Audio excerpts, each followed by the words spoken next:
Welcome back to DVC Weekly. This is episode 285.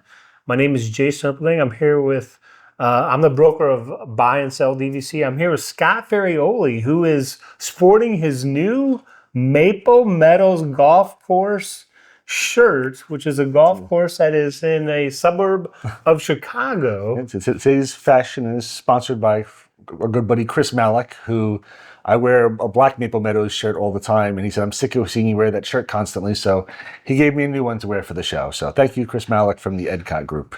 And hopefully some people out there have played this course. Let us know what you think. Yep, he runs this course and a couple others as well. He's in. Nice. Yep, he's got a good job running golf courses. Today is July 22nd, 2026. 11-month window then is going to be June 22nd. And the 7-month window is going to be February 22nd, 2027. And we're going to start on the buy and sell side of things. And something happened at the end of June, June 28, 2006. Guest boarding Walt Disney World bus service or the Sassagoula River Cruise from Disney Springs to visit our Disney Resort hotels will be asked to show a valid Disney Resort hotel room key, magic band, or a dining or enchanting extras reservation. Please keep the following details in mind for your visits.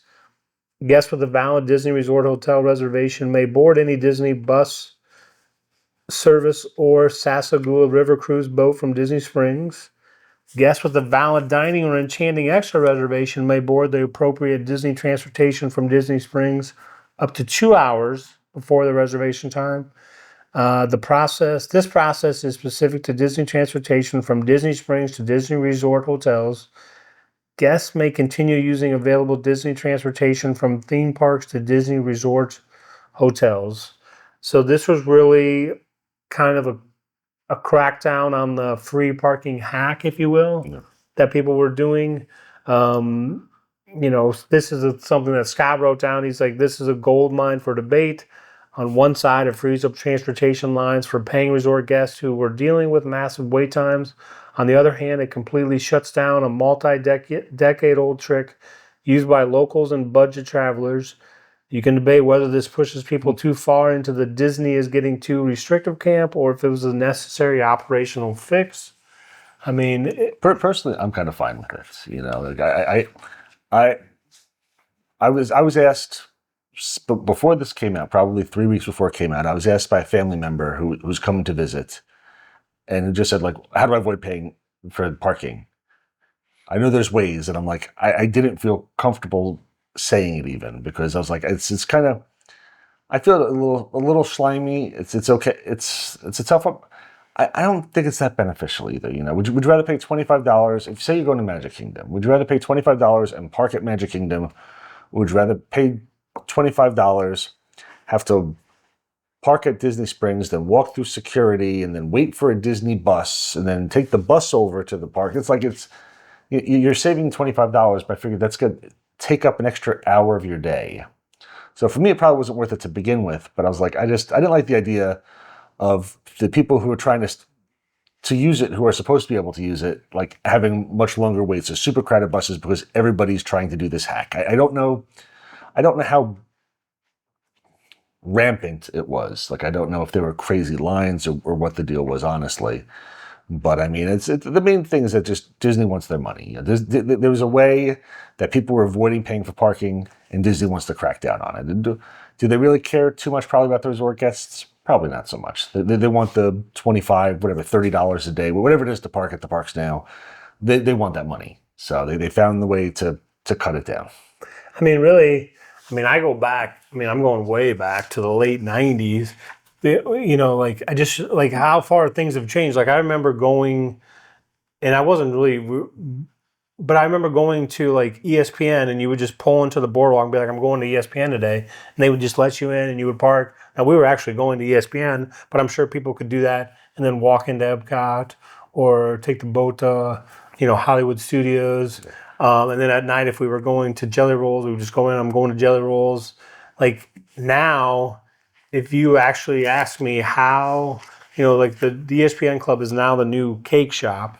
Like, I don't even know where you park to go there. Normal. You can still park at Boardwalk. I can? And normally you have to show a reservation.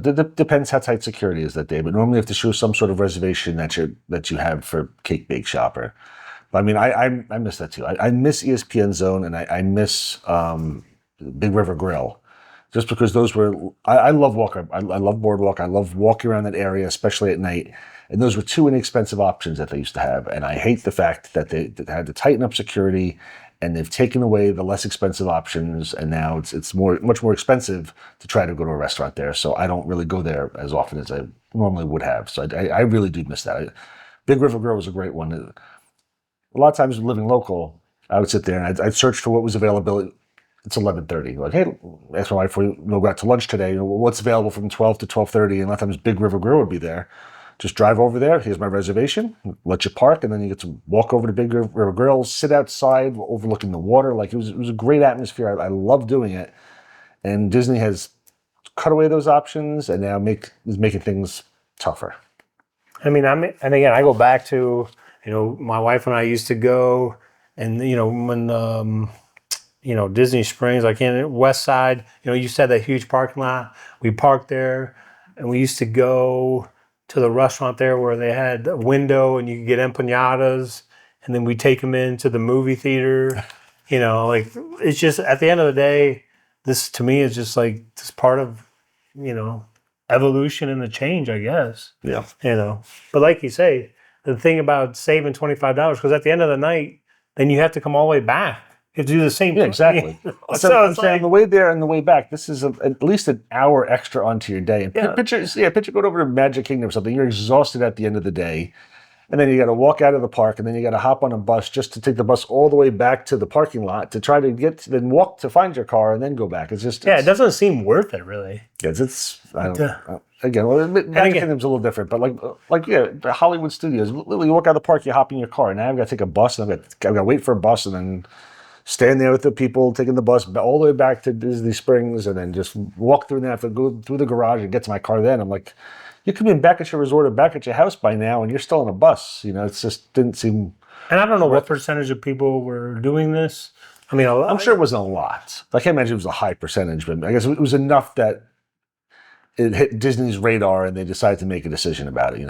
They let it go for years, so maybe it wasn't that much, but maybe it was kind of like trending upwards a little bit. Well, when you read the comments, the people, they like to place the blame on the influencers that are, that would advertise it, Yeah. And so then it makes it look like, if one influencer influences 15 people to do it, then the numbers can start skyrocketing. I do remember seeing stuff on TikTok about that. Follow me for this great Disney hack on how to save, on parking. And I'm like, don't put this out there. You're just going to ruin it, and bad things are going to happen. And that's what happened. I have a feeling it was probably. Now you mentioned, I forgot. I'm like, it probably was influencers who go, follow me for these tips. And a lot of times when they tell you the tips, it's like shady stuff. Like that one's shady. A lot of times they'll give you other shady stuff. I'm like, you're not really supposed to do that. I can't even think of anything offhand, but a lot of times I've watched it. I'm like, that's really skirting the rules or doing something. I'm like, you shouldn't do that. Yeah, those influencers are, they're the opposite of, fishermen. Fishermen catch the fish. They'll never tell you where they caught the fish.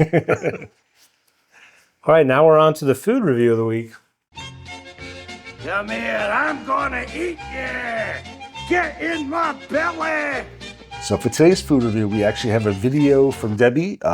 She's going to Hollywood and Vine, and she's going to also be talking about the AP discount. So Ty, roll that clip. Hey everybody, this is Debbie with DVC-Rental.com. I am here today at Hollywood Studios. Hollywood and Vine. I am just about to go in and dine. Right now, pass holders have 40% off, which is a fantastic discount. And check your pass holder buzz for more details, but this discount goes on until July 31st. So let's go in and take a peek, and let's eat, and let's get those savings. All right, so we are here. You have some bread assortment, some seasonal donut holes. We have all of your cream cheese and jams and bagels, apple Danish, lemon poppy muffins, cinnamon rolls, croissants. We have an oatmeal station as well as a grit station right here.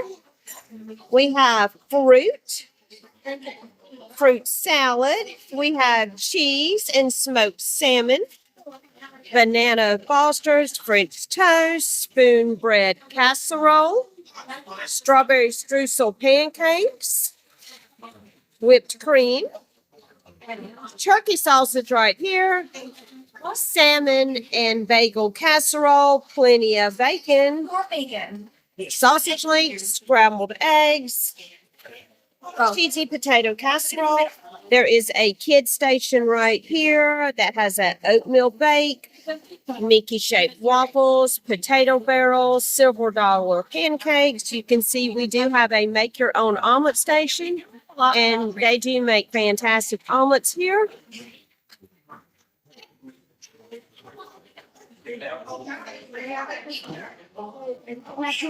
Chef's Egg Benedict, spicy chicken and donut, cornbread fried rice. I will want to add that there are 2 omelet stations because the omelets are very popular, and the buffet does have 2 sides that you can go to. Right over here, you're going to have your assorted cereals and bananas. Here's going to be your soft serve ice cream, as well as your syrup station right here with sprinkles. This is a character dining, and the characters will come to your table, so you do not have to worry about missing them. They will make sure that they do come to your table and get nice photo opportunities. This is your yogurt station with fruit, your yogurt, your granola, raisins, apple cobbler, seasonal bread pudding, and then another ice cream station right here. You can see right there is Goofy. And the characters just are all around. It's a really fun environment. But right now, and your pass holders, make your reservation. And if you can't, just try to do a walk-up. Sometimes you can get in. But right now, 40% off, which is a really good deal.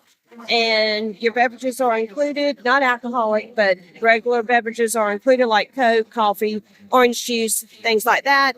You can see Minnie's off here in the distance, and we'll talk to you later. Hey, Minnie, you are looking very, very good today. I like your bow in your hair. You look really good, and your shoes match your dress perfectly. Hey, Pluto, are you ready for spring? You are looking good today. You have a good day. I love your outfit. Did you pick it out yourself? And your hat looks great too. You are looking very good for spring. You have a good day. All right, I am stuffed. That was a really, really good meal. I mean, it was just a fun environment. Lots of good food. The service was great. They kept my drink filled up really good. I just wanted to go over the pricing with you now that I'm finished. I have my receipt right here. So normally the adult breakfast buffet is $49, which is a good deal as well. But right now, 40% annual pass holder rate. Took $19.60 off of that. And so my bill was $31.31 for one adult buffet. Now, that was before I added my tip on there, my gratuity. But anyway, $31.31 breakfast buffet. I'm going to give this one a 9.9 for me. I don't see how it could go anything wrong. The food was great. Characters great. Service was great. I mean, just a fun Disney character dining meal at a fantastic price. So anyway, that's a good one for me. Bye. All right. We are back. Nice. Thank you. Thank you very much for sharing that, Debbie. It's nice seeing you on the video, not just me reading what you've been eating. So thank you very much. I think it showed a lot, just like the different options that they have. Discount, and the discount is still going on right now. So definitely take advantage of it when you can. And now we're on to the DVC-Rental. And Scott gets to discuss something he's been attempting to do since, I don't know when, 2023? I don't know. I tried to do this in 24, 25, and now 26. I finally made it back to Europe. I almost said there were no issues, but there were issues. We almost didn't make it. Stop. I mean, in the past, we had my son getting sick 2 years ago, my wife getting sick on the plane last year. This year, before we're going, we're in the Uber on the way to the airport, and my son starts saying, I feel sick. He's just, I guess, The oldest one? my youngest one was actually started to feel 15 minutes before the Uber was supposed to get here. He was in the house. He's like, I think I'm going to throw up. He started feeling whatever. I don't know. So I'm like, you got to be kidding me. So we go to the airport. He ends up being perfectly fine. So we're flying JetBlue. So we're flying from Orlando to JFK and then hopping on a Norse flight to Rome. And we've left 3 hours buffer, which is probably a little too much, but I like getting places early and not worrying about stuff. Our JetBlue flight is 2 hours delayed. So we get to the airport and we like run off the plane and we split up. My wife splits up to go get the one suitcase that we didn't have any. They forced us to check a bag. And we didn't think we were going to have to, but they forced us to check once. And now we've got to wait for the bag. So she runs off one way. I hop with my son and we're running through the airport trying to get to, whatever is it, Terminal C, whatever. I think it's, sorry, Terminal 7 technically, Terminal 7. And we find out we got to take a train there. And we're running late now. And so we hop on this train. We get over there. It's, I'm ballparking here. I think it's 11:35 AM or PM? a.m. No, I'm sorry. PM. It's 11:35 p.m. PM. It's supposed to be like a 12:30 flight. And run up to the gate, run up to the check-in counter, and the guy's like, I closed the computers 5 minutes ago. I said, no. I said the flight. I left the 3 hour buffer. He goes, sure, left 4 hour buffer. I'm like, what a jerk. But he's like, I just closed it 5 minutes ago. I'm going home. I was like, he's like, you have to go home. You have to go home for the night. I'm like, I just traveled here from Florida. I said, if I take my bags, I was like, can I gate check them? He's like, no. He's like, they won't let you get on the plane. So I call my wife, who's now on the other train trying to catch up with us. And you're with both kids? I'm with just my oldest at the time. She's got my youngest. I'm with my oldest. I was like, what? 2 and 2 split up. We split up. And as I was like, So the other two have no clue. We ran to hold the plane, to see if we could get on. And, again, shutdowns. What do you want to do? She's like, go through security and try to get to the gate and see what she could do. Went through security, got to the Norse Airlines gate, and they're boarding a half hour earlier than they're supposed to be boarding. So they're already boarding when I get there. I'm like, oh my God. I run up and I explain everything. And she's like, and they let us board the plane. But I figured at that point there was a 25% chance we were getting on this flight. But I am sweating because I've literally been running and arguing at the guy and just getting through there. So we get on the plane. We have very, very, very nice trip, great trip. We did three days in Rome. Then we did a 2-week Royal Caribbean cruise, which again, as a travel agent, we can book Royal Caribbean for you and any cruise line out there, not just Disney. And then for the first time ever, we stopped at the end. Our cruise ended in Ravenna, Italy. And the closest airport is Bologna. And to fly out of Bologna home was like $5,000. So it was much, much cheaper for us to fly into London, get an Airbnb there for a couple days, take tours, enjoy London, do stuff in London, and then fly out of London. It saved us a couple $1,000s to do that. So we did the two-week cruise, London for 2 nights. And a 14-night cruise? It was back-to-back 7-nighters.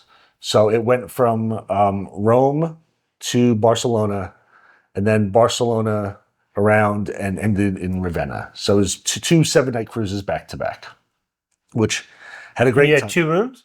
We had 2 interior rooms. I haven't had an interior room since I was 20 years old. So I was like, I'm not sure how this is going to go, but it worked out really, really well. It was great. The kids we had attaching rooms, so they were next to us. We put them in one room. My oldest son made a lot of friends. So a lot of times he was out till late at night with his friends. So he didn't wake us up when he was coming into the room because, they had their own privacy. So this was, sorry, I'm just going to. Yeah, good. So this was like the people on the cruise, there were still a lot of families on this? Lots. I guess it was some surprised with how many families were there. Because you figure a cruise out of mostly Americans. Really? Leaving out of Rome and leaving out of Barcelona on the second leg, mostly Americans on the ship. A lot of kids. You think it's gonna be like a lot of like older retired people making that trip. good amount of kids on the trip, and the boys made friends and hung out, and they had a really, really good time. But yeah, we did 5 stops in Italy, 4 stops in France, 2 stops in Spain, and then again that extra stop in London. And we loved London. That was the biggest surprise, was how much we really enjoyed London. Oh, and we were there during the heat wave. So it's France had the record hottest day it ever had ever. We were there for that day in France. Like, it was hot every day in Europe. Europe had this big heat wave, and they're not used to it. This is in Florida. They're not used to having 90+ degree weather. Every day was hot, and luckily, one of the things that we do for like London is that most places, they say about 5% of residential homes actually have air conditioning units. Really? We stayed in Airbnb, and one of the requirements was we have an AC unit, so we were perfectly fine. But by the time we got to London, they said a couple days prior, like 4 days prior, it was like 100 degrees there. When we got there, we walked out of the airport, and it was like 75 degrees, no humidity. I'm like, this is wonderful. It was like a little, not really sunny, but it was just like cool. And I was like, this is great after being hot for so many days. But yeah, and just was there heat similar to a Florida heat or an Arizona heat or a Midwest heat? In Europe? Yeah, when it was Probably Florida heat. Florida heat. It was hot. I was sweating. Hot and humid and dampy. Yes. And I mean, every day, maybe not as humid as Florida, but it was hot. And every day, like each 7-night trip had 6 ports. So only 1 sea day. So it was nonstop excursion after excursion. And you're getting tired. I mean, And was the excursions kind of like exploring the city, or like? a lot of times it's exploring city, or you hop in a bus to go somewhere and then check out this town. Or a lot of times we spent 3 different excursions. We were on boats where we went like boats like Cinque Terre.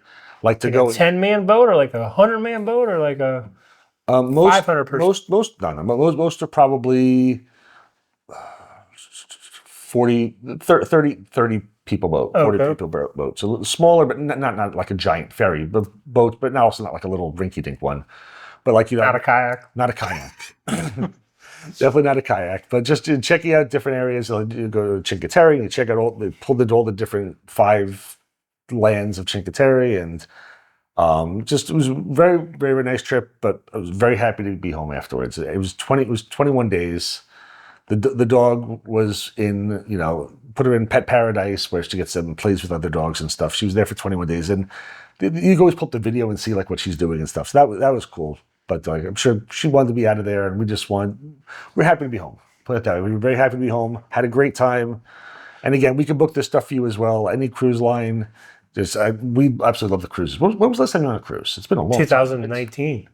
Okay, it's been 7 years. Okay, which is a good. You're not going to get me on another Caribbean cruise. You're not going to get me on another Caribbean cruise. Why not? I can't do Why it not? anymore. Why not the Caribbean specifically? Because those ships are too big now. It's too big. That's a bad thing. Yeah, I like smaller ships. This was Like, if you give me on there, this was the smallest ship we were on, and I was like, I missed the big boats. I was How like, many I guess people were on just it? 2,000? 2,500. Oh yeah, that sounds good. Give me 2,500 or less. This was Royal Caribbean's Brilliance of the Seas, smaller ship, but which was fine. But they don't have as many. There's not as much activity going on. There's not as much shows going on. There's like we're doing another cruise for Thanksgiving. It's one of the bigger ships, and they've got the Aqua Theater, and they've got the Central Park, and they've got the boardwalk area. Like they've got different locations that specifically you could like walk around and do stuff. And I kind of missed that on the ship. I mean, the ship was fine, and it was nice because it's a smaller ship. It's able to get in like these smaller ports, but I missed having all of the options that a larger ship has. And some of the ships I've been on like 8,000 people, and it seems like a lot, but they're big and it's spread out. But I did miss that. But your family of 4, like everyone was like in unison on this cruise, like everything.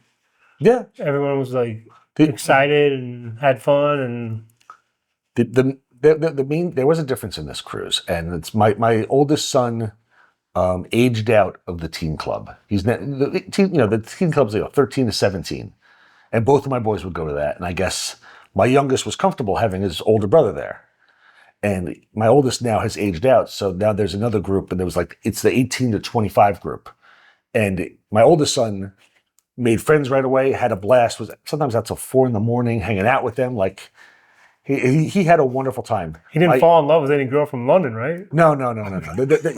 He did get hit on a decent amount, but the I problem just checking to make sure there wasn't like some No. overseas romance going on now. Scott's like, oh, my son wants to go back to London in 3 weeks. But my youngest son, because his brother wasn't there, so we'd go to the teen club. We'd go to the teen club for like 5 minutes. He's like, oh, it stinks there, because he's nervous. He doesn't. My oldest one's much more social. My youngest one is not as much. So he wasn't as proactive in meeting anybody. So my oldest son, 2 different cruises, made a great group of friends on the first cruise. They left, made another great group of friends on the second cruise, and had a wonderful time. My youngest son really didn't meet many people on the first cruise, and we pushed him. You got to go to the teen club on the second cruise. Wouldn't do it again. So he spent a lot of time.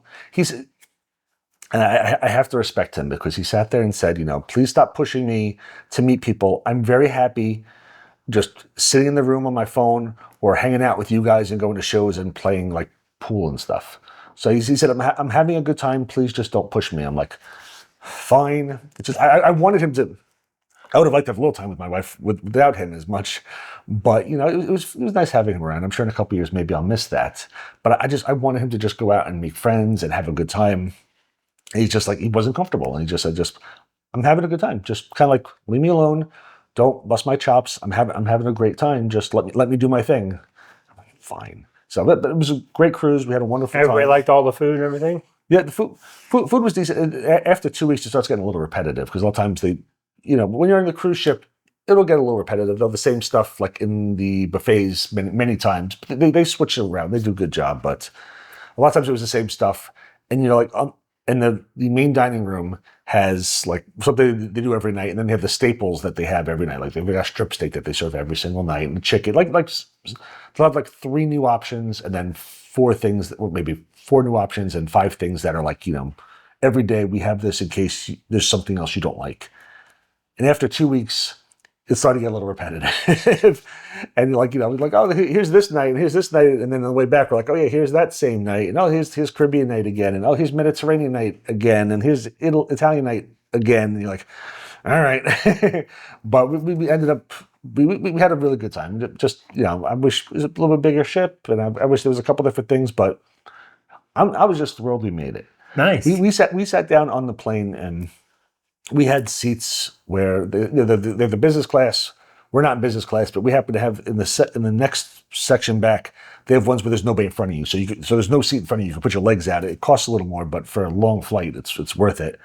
So I was just sitting there after all this craziness with not getting on the flight and the guy telling us to go home, and the stewardess, the airline flight attendant, is just standing there. I said, listen.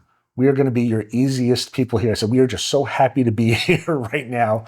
I was just sitting there smiling just because we were so relieved that we actually got on the plane and actually made the trip, because for 2 years in a row there were problems. And then this one, I'm like, that was stressful, sitting there going, we're taking off 2 hours late. I'm like, we got time. We're okay. And then it's like, we're reading, I'm on the plane looking, I'm like, it says you got check-in for an international flight at least 1 hour in advance. I don't know if we're going to make this. So it was a very stressful flight up to JFK, and then once we landed, it was just hectic trying to get everything and split it. Never ever we split up at an airport. It was like, we'll go for luggage, you try to hold the plane for us, and then trying to find it, like, oh my God, it's a different terminal. I've got to take a train. Are you kidding me? I've got to take a train now? And it's a local. I've got 5 stops to get to it was just like nightmare. Like everything that went wrong, and I'm like, oh my gosh. But it worked out well. We made it, had a great time, made it back home, obviously. So already looking for next year to see if we can do something different. So we'll see. That was good. That was a lot to talk about my. Yeah. Hopefully everybody enjoyed that. I'm sorry. I'm sorry if I rambled on a bunch. Long time coming though. So we'll see you next week. Yep. Thank you so much for watching. Have a wonderful day.